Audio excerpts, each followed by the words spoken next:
I know a lot of us understand that the way we feel in our bodies and our perception of the way we look really plays a role in how confidently we can show up in our lives. We all know that body image is one of the biggest contributors to self-esteem and feeling confident in who we are.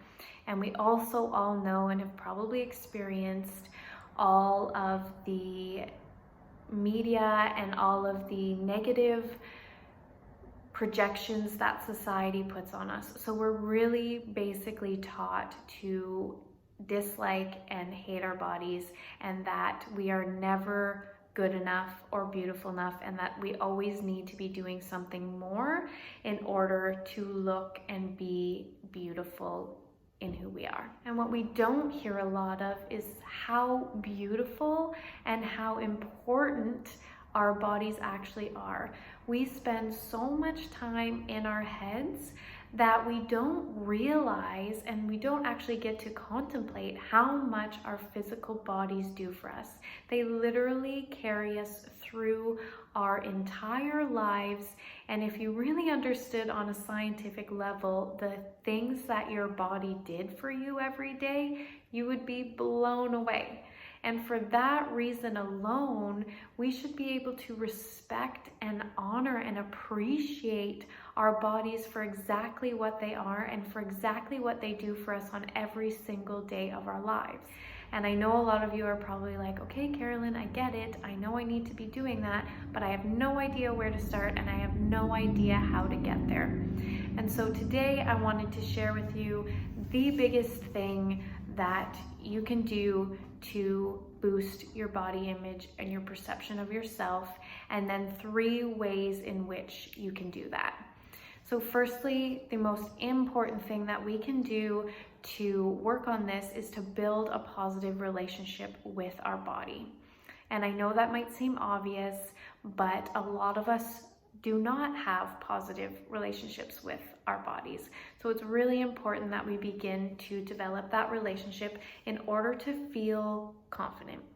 And so I want to share with you 3 ways that helped me to build that relationship with myself, because this is something that I really struggled with at the beginning of my journey too, and it was one of the biggest hurdles that I had to overcome as I began to grow into myself and transform my life. And so before I list those 3 things, I want you to think about the relationship you have with your body as a relationship that you have with somebody who's really dear to your heart.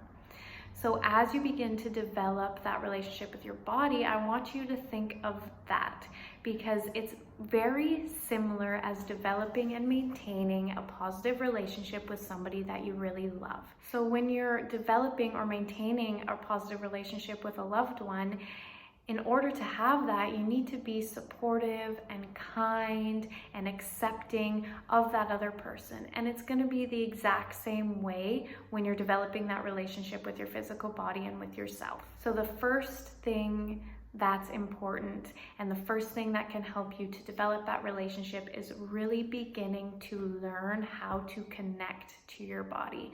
So how can you get out of your head, out of your mind, and sink into your physical body? So many of us live the majority of our lives outside of ourselves.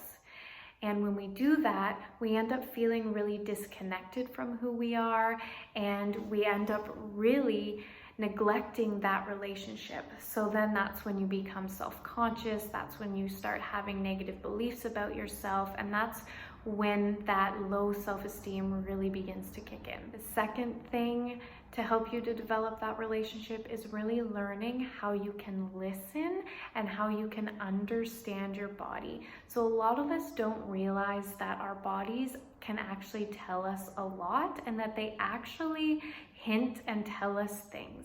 And so really learning how to listen and understand our body and what it wants and what it needs and what it's telling us will help you to develop that relationship and create a deeper, more trusting, more respected relationship as well. And then the last thing is learning how to fully 100% accept your body for what it is, wherever it's at, every single day. Because when you begin to connect to your body, when you begin to hear the signals and understand it, and when you begin to accept it, you begin to develop this deep respect and appreciation for your body and all that it does. And the best way for us to actually be able to do those three things is through mindful movement. So for me particular, it was yoga and it was strength training that really helped me to tap into those three main areas. And once I was able to start listening to my body, connecting to it, I began to find that deep appreciation for myself. And of course, it wasn't easy. Through the process, I was coming up against challenges. I was having to leap over some of my self-limiting beliefs and limitations. But the important thing to know is in anything in life, if we're not challenging ourselves and we're not willing to push our limits, then there's no opportunity for growth and transformation to occur. So when you're trying to build confidence, it's actually funny because we feel when we're self-conscious, we want to shy away from things and we want to run and we want to hide. But that's the last thing that we really actually need to be doing when we're trying to feel more confident in our skin and to be proud of our bodies. We actually need to start doing those things that are uncomfortable for us and really going outside of our comfort zone, because that's how we're going to grow and that's how we're going to be able to learn that we can trust ourselves so that we can build that confidence. So really, it just comes down to building and developing that positive relationship with yourself through learning how to connect with your body, through learning how to listen and understand your body and its needs and how it functions and how it works, and also learning how to develop that unconditional acceptance for yourself. Through that, you begin to develop a loving, kind, supportive, and uplifting relationship with yourself, which then translates into feeling more confident in who you are.